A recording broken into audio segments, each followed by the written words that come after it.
Hello guys నమస్తే. మళ్ళీ మీ ముందుకొచ్చాడు robot 1947. ఏంటి నేను ఇంగ్లీష్ పేరు పెట్టాడు ఇవాళ తెలుగు మాట్లాడుతున్నాడు ఏంటబ్బా అనుకుంటున్నారా? నేనేదో ఫస్ట్ వీడియో క్లాసిక్‌గా ఉంటదని చెప్పేసి ఇంగ్లీష్‌లో మాట్లాడా. కానీ ప్యూర్ తెలుగు. ఈరోజు మామూలు ఫస్ట్ టాపిక్ ఏమో వచ్చి లిట్మస్ పేపర్. బ్యాక్‌గ్రౌండ్‌లో పెద్ద ఇమేజ్ చూస్తున్నట్టున్నారు కదా! మాట్లాడుకుందాం ఇప్పుడు దాని గురించే. రేయ్ స్లైడ్ మార్చు. రేయ్ స్లైడ్ మార్చురా. మారింది. ఓకే. ఇప్పుడు ఈ లిట్మస్ పేపర్ అనేది మనకి 2 కలర్స్ అవైలబుల్‌గా ఉంది. ఫస్ట్‌ది రెడ్ అండ్ ఇంకా బ్లూ. ఇప్పుడు ఈ రెడ్ కలర్ లిట్మస్ పేపర్‌ని తీసుకువెళ్ళి బేస్‌లో డిప్ చేసామంటే మనకి బ్లూ కలర్ వస్తది. అండ్ బ్లూ కలర్ లిట్మస్ పేపర్‌ని యాసిడ్‌లో డిప్ చేసామంటే అది రెడ్‌గా మారుతది. సో, ఇది ఒక ఇండికేషన్ అనమాట.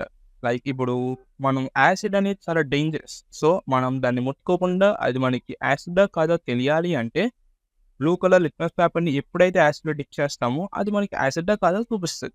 సో, పీహెచ్ వాల్యూస్ మనకి చాలా ఇంపార్టెంట్. మన లైఫ్‌ని సర్వైవ్ చేయాలి అంటే పీహెచ్ వాల్యూస్ చాలా ఇంపార్టెంట్. అండ్ ఈ లిట్మస్ పేపర్ కలర్ అనేది ఎలా చేంజ్ అవుతుందో చూద్దాం.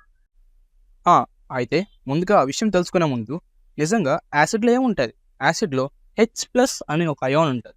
ఎప్పుడైతే మనం బ్లూ లిట్మస్ పేపర్‌ని H+ అయాన్ ఉన్న ఈ యాసిడ్‌లో డిప్ చేస్తామో ఈ బ్లూ కలర్ డై అనేది ఈ H+ అయాన్‌తో రియాక్ట్ అయ్యి మనకి ఒక రెడ్ కలర్ సబ్స్టాన్స్‌ని ప్రొడ్యూస్ చేస్తది. అది కూడా లిట్మస్ పేపర్ మీద. బట్ మనం ఎప్పుడైతే ఈ బేస్ దగ్గరకొస్తామో బేస్‌లో H+ కాదు OS- అనే అయాన్స్ ఉంటాయి. సో, ఈ రెడ్ లిట్మస్ పేపర్‌తో OS- అనే అయాన్స్ రియాక్ట్ అయ్యి మనకి బ్లూ కలర్ సబ్స్టెన్స్‌ని చూపిస్తాయి. అదిరా ఇవాళ టాపిక్. అంతే గైస్ అయితే మళ్ళీ వచ్చే వీడియోలో కలుద్దాం. కానీ ఒక విషయం మాత్రం ఎప్పటికీ మర్చిపోకండి. Like, share and subscribe. ఇంకో విషయం కామెంట్ చేయడం మాత్రం అస్సలు మర్చిపోకండి. Bye bye.